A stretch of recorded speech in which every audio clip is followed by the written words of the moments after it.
Okay, so getting back to Jalon Kilgore real quick and his commitment. I went back to look at his junior year film from his Huddle profile. Huddle is a great website for all of you out there who may be interested in seeing how these guys play, the guys that South Carolina are getting, or excuse me, South Carolina is getting for this upcoming class, where you can find all this stuff for free. You don't have to have an account or anything.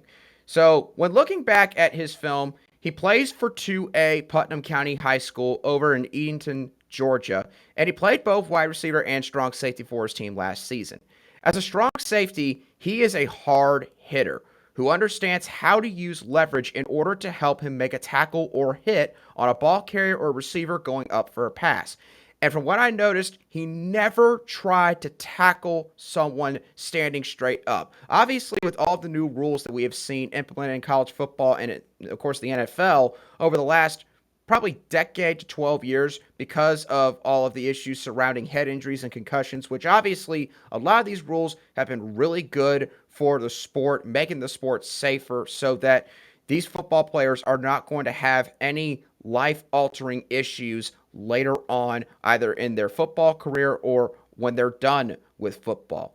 But obviously, one of the adverse consequences with these rules has been tackling technique has sort of become a little bit muddied. It's been a lot more difficult to sort of teach guys really how to tackle because, of course, you can no longer just literally try to waylay somebody that's going across the middle of the field. Now, you got to try to avoid hitting them up high, but you also don't want to hit them so low that you end up literally, say, flipping a receiver over and they potentially maybe land on their head, compresses the spine, all those type of injuries that could take place. But Jalon Kilgore doesn't have that issue. He doesn't try to arm tackle. He doesn't try to stand straight up and basically run a guy sideways like 10 yards before finally bringing him down.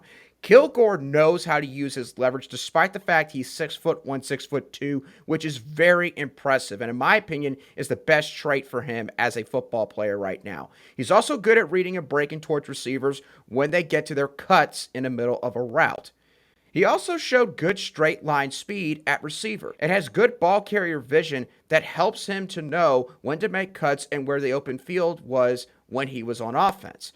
He's a really good all-around athlete, and at safety, he has a lot of tools in the toolbox, plus his unique experience playing wide receiver. I mentioned Cameron Upshaw earlier this week on my Monday show when talking about his commitment and some of the film notes I took on him. Upshaw happens to play quarterback and safety at his high school instead of safety and wide receiver like Kilgore does. And in my opinion, kind of like Upshaw, this experience at wide receiver for Jalon Kilgore is actually going to work to his benefit. I mentioned with the Upshaw segment on that show that while normally I am not a big fan of high school coaches, of course, just taking their best athletes and playing them everywhere, which, of course, understandably, I'm not in their position. I don't have a job where I have to rely on those kind of guys or those athletes to potentially try to make up for lack of depth at other spots. Obviously, it's a tough dynamic, is my final point with that. But in this case, I do think that it's going to really help out Jalon Kilgore because, again, he now has unique experience of understanding the mindset of a wide receiver, what a wide receiver is thinking when going out there and getting ready to run a route, how exactly they want to fake when they do cuts. And he now understands so many different aspects of that side of the ball. And when he combines that with everything he knows about playing the safety position, that, in my opinion, is going to be of great service to Kilgore as far as his IQ is concerned when he's on the football field.